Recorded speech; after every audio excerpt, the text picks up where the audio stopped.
it, he didn't actually get his wish.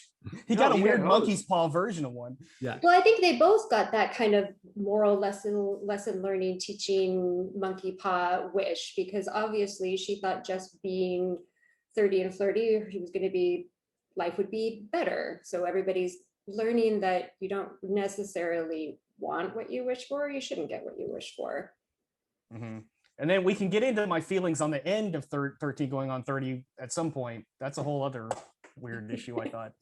Well, there's one thing I wanted to bring up about, because both movies take place where the teenager is growing up in the 80s. And being one of the only people on this podcast that was actually a teenager in the mid 80s, it brought me back to that time of being a kid, and when they were kids, and especially watching Big, because it was filmed back then, so it was very authentic.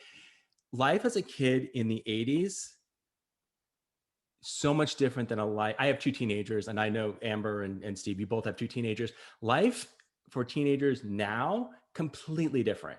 It's like, it was so much more innocent back in the 80s. There wasn't as much information. They weren't thrust into these adult worlds. And our kids now, there is so much information and so much stimulation that they're getting.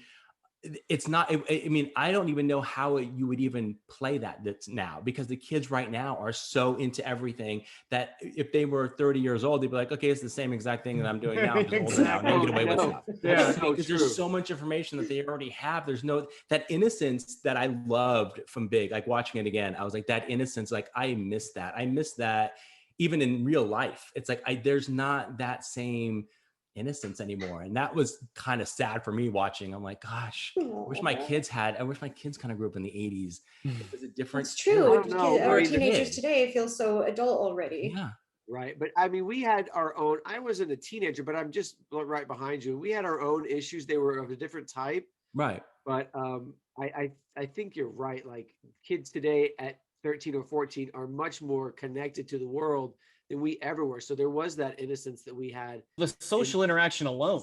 Right. Yeah, I mean, yeah. All I know is that when young Jenna says, I just want to be 30, all of us went, yeah, like, yep, us too. We all want to be 32. Yeah.